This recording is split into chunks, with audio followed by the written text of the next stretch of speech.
చూస్తున్నారుగా, ఈ వీడియోలో వైఎస్ జగన్మోహన్ రెడ్డిని సైనిక సంక్షేమ శాఖ అధికారులు కలిసి సాయుధ దళాల పతాక దినోత్సవం సందర్భంగా విరాళం కోరారు. దానికి స్పందించిన జగన్ ఏకంగా 500 రూపాయల నోటును విరాళంగా ఇచ్చి తన జగమంత ఉదారతను చాటుకున్నారు.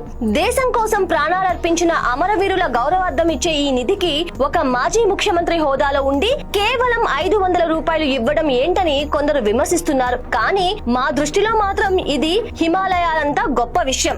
ఎందుకంటే గతంలో విజయవాడ వరదల సమయంలో బాధితుల కోసం ₹1,00,00,000 సాయం చేస్తానని భారీ ప్రకటన చేసి రూపాయి కూడా విదల్చని రికార్డు జగన్ది. అంతెందుకు, క్యాన్సర్ పీడిత చిన్నారి తన ప్రాణం కాపాడమని వేడుకుంటే మన ప్రభుత్వం వచ్చాక చూద్దామని చెప్పిన గొప్ప మనసు మన జగన్ మావయ్యది. పార్టీ కోసం రక్తం చిందించిన కార్యకర్తలు చనిపోతే పార్టీ ఫండ్ లో ఉన్న వేల కోట్ల నుంచి పైసా తీయడానికి కూడా ఇష్టపడని గొప్ప వ్యక్తిత్వం. అంతెందుకు, మొన్నటికి మొన్న పార్టీ నడపటానికే డబ్బులు లేవు, మీరే డొనేషన్లు ఇవ్వండి అని తిరిగి జనాలనే అడిగిన జగన్ ఈ రోజు 500 ఇచ్చాడంటే బహుశా ఆ నోటును చూసి ఆర్మీ వాళ్ళు కూడా షాక్ అయి ఉంటారు. నిజానికి పిల్లికి కూడా బిచ్చం వేయని జగన్ ఈ 500 రూపాయలు తీసి ఇచ్చాడంటే ఇది తన గొప్ప మనసు కాదు, తను చేసిన అతిపెద్ద సాహసం అని చెప్పక తప్పదు.